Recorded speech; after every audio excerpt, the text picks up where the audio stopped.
පින්වත්නි, හිමිදිරි උදෑසනින්ම අවදි වෙලා සතුටින් පිරිච්ච ජීවිතයකට කටයුතු ආරම්භ කරපු වෙලාවේ ඒ සතුට හැබෑවක් කරගන්න, ඔබත් එක්ක ජීවිතේ බෙදාගන්න බොහොම සෙනෙහසින් ඔබේ නිවසට ගොඩ වැදුනා. ලෝකයේ බලවත්ම පුජ්‍යලයා කවුද කියලා ඇහුවොත් 1 2 3 4 කියලා වර්ග කළොත් ඔය අතර ඉන්න බලවත්ම චරිතයක් තමයි රුසියානු ජනාධිපති පුටින් මැතිතුමා. රුසියානු ජනාධිපතිවරයා මේ මෑතක දවසක් ළමා රෝහලක නිරීක්ෂණ චාරිකාවක නිරත වෙනවා. ඔය අතරතුරේදී ලෙඩ වෙලා ඉන්න එක දරුවෙක් ළඟ ජනාධිපතිතුමා නතර වෙනවා. මේ ජනාධිපතිතුමා නතර වුණාම අර දරුවා හොඳට බලලා තමන්ගේ අම්මගෙන් අහනවා, අම්මේ මෙයාද ජනාධිපති කියලා. බොහොම සැහැල්ලුවෙන් අහන්නේ. අම්මා කියනවා, "ඔව් පුතේ, මේ තමයි ජනාධිපතිතුමා" කියලා. ජනාධිපතිතුමා දරුවා ළඟට තව ටිකක් සමීප වෙනවා. සමීප වුණාම මේ දරුවා ජනාධිපතිතුමාගෙන් ඉතාමත් සැහැල්ලුවෙන් අහනවා, "ඔයාද පුටින් ජනාධිපතිතුමා කියන්නේ?" "ඔව් පුතේ, මම තමයි" කියලා බොහොම නිහතමානීව අතට අත දීලා දරුවගෙන් අහනවා, "ඔයා මෙහි සතුටින්ද ඉන්නේ" කියලා. ඒ වෙලාවේදී දරුවා පිළිතුරු දෙනවා, "නෑ, මම මෙහි ඉන්න කැමති නෑ. මෙයාලා මට රිද්දවනවා." පුටින් ජනාධිපතිතුමා පිළිතුරු දෙනවා, "පුතේ, ඔයාට ඉක්මනින් ගෙදර යන්න ඕන නම් ඒ රිදෙන එක ඔයා ඉවසන්න ඕන. ඉතින් ඔයා එහෙම ඉවසන්න ලෑස්තිද" කියලා විමසනවා. මේ දරුවා පිළිතුරු දෙනවා, "ඔව්, මම ඒකට සූදානම්" කියලා. "අම්මේ තාත්තේ, දැන් ඔබට ජනාධිපතිතුමා දරුවගෙන් අහපු ප්‍රශ්නය තේරුණාද? ප්‍රශ්නේ වටිනාකම තේරුණාද? ඔයාට ඉක්මනින් ගෙදර යන්න ඕන නම් ඔයා රිදෙන එක ඉවසන්න ඕන. ඒ රිදෙන එක ඉවසන්න ඔයා ලෑස්තිද" කියලා ජනාධිපතිතුමා විමසනවා. දැන් බලන්න දරුවගේ මනසට ශක්තිය දෙන ආකාරය. අපිට වැරදිච්ච තැන තමයි පින්වතුනි, අපි මේ යථාර්ථයට පිටුපාලා මායාව තුල, බොරුව තුල ජීවත් වෙනවා. අපි විසින්ම රවටවා ගන්නවා. සරලව හිතන්නකෝ, ඒ කතාවේ යථාර්ථය නම් මගේ ආදරණීය පින්වතුනි, සැප විඳින්න නම් දුක් විඳින්න ඕන. ඒ දුක් විඳින්න අපි සූදානම් වෙන්න ඕන, ලෑස්ති වෙන්න ඕන. පුටින් ජනාධිපතිවරයා අර කෙටි හමුවීම තුල පුංචි සංදියේම පසුවෙන අර දරුවගේ මනසට යොමු කළේ ඒකයි. ඔබ කොහොමද ඔබේ ජීවිතයට මේ සිදුවීම අදාළ කරගන්නේ? බලන්න, පුටින් ජනාධිපතිතුමා මුලින්ම දරුවගේ හිතේ බලාපොරොත්තුවක් ඇති කළා. "මගේ අම්මේ තාත්තේ, ඔබත් මේ ක්‍රමවේදය අනුගමනය කරන්න. අංක 1, ඔබේ දරුවට ලොකු බලාපොරොත්තුවක් ඇති කරන්න. ඒකෙදිත් ඒ බලාපොරොත්තුව දරුවගෙන්ම ගන්න ඔබ උත්සාහ කරන්න.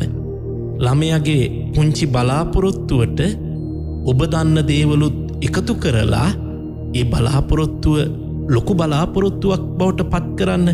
ඒ බලාපොරොත්තුව ශක්තිමත්ව දරුවගේ මනස තුළ රෝපණය කරන්න.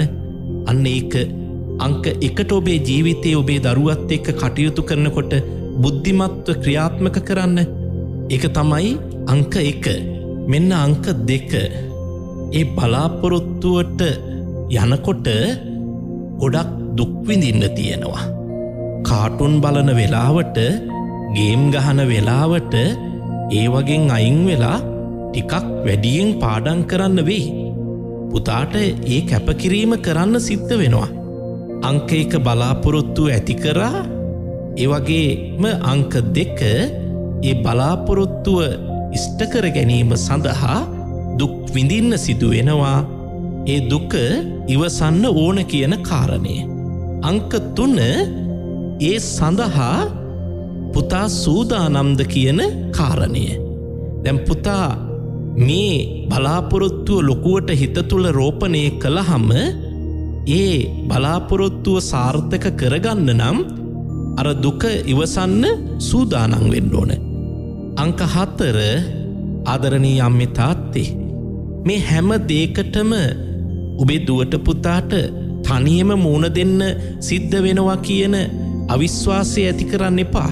ඔබ බොහොම ආදරණීය විදිහට මගේ පුතත් එක්ක මගේ දුවත් එක්ක ඔය ඉලක්කයට ළඟා වෙනකම් මම ඉන්නවා. මම ඔයාව අතහරින්නේ නැහැ. මොන දුක විඳලා හරි මම සූදානම් මගේ පුතා එතෙන්ට එනකම් මේ දුක කැපකිරීම කරන්න. ඒ නිසා ඔයා තනි කරන්නේ නැහැ. මම ඔයත් එක්ක හැම මොහොතකම ළඟ රැඳී ඉන්නවා. බලන්න මේ පියවර 4 දරුවගේ හිතේ බලාපොරොත්තුවක් ඇති කරනවා. ඒ බලාපොරොත්තුව වෙනුවෙන් කරන්න තියෙන කැපකිරීම දුක් වේදනාවන් ඉවසන්න අවශ්‍යයි කියන හැඟීම ඇති කරනවා.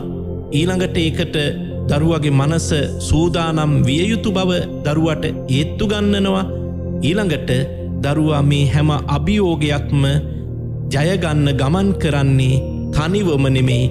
ඔහුට ශක්තිය සපයමින් ආදරණීය අම්මා තාත්තා ළඟ නිරන්තරයෙන්ම රැඳෙනවා කියන එක දරුවගේ හිතේ ඒ විශ්වාසය ඇති කළාම ඔබේ දරුවා සාර්ථකව ජීවිතයේ අභියෝග ජය අරගෙන ඉදිරියට ගමන් කරાવી. මගේ ආදරණීය පින්වතුනි, ඔබට මේ වෙනකොට දරුවන් එක්ක කටයුතු කරලා කලකිරීමක් ඉතුරු වෙලා ඇති. කට කැඩෙනකම් පාඩම් කරන්න කියනවා. කට කැඩෙනකම් නොයෙක් ආකාරයට අවවාද දෙනවා. මට නම් දැන් ඇති වෙලා තියෙන්නේ කියලා ඔබ කියනවා. නමුත් මේ ක්‍රමවේදය අනුගමනය කරලා බලන්න. මොකක්ද ක්‍රමවේදය?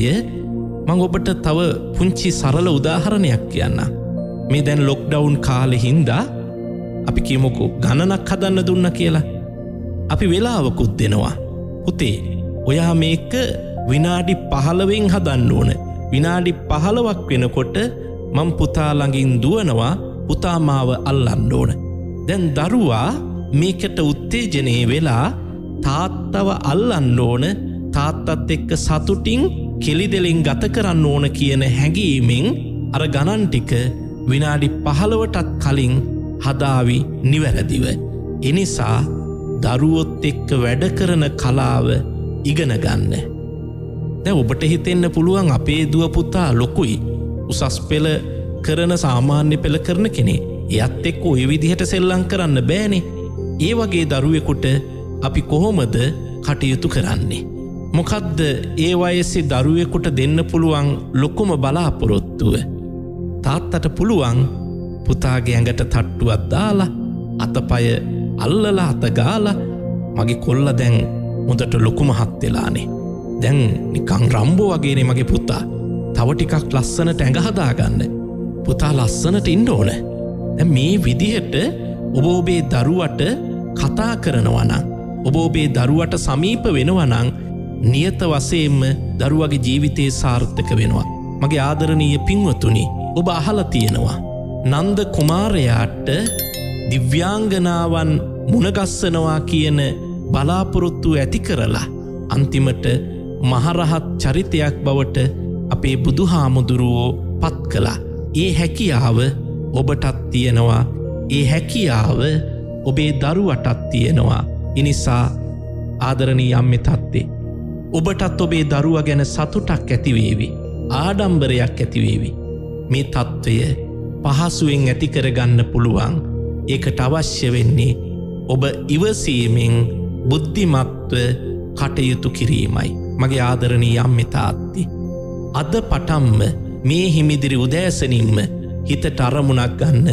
මම මේ විදිහට මගේ දරුවට සමීප වෙනවා, මගේ දරුවා ධෛර්යමත් කරනවා කියන අරමුණ හිතට ගන්න. ඔබට තුනුරුවන්ගේ සරණයි.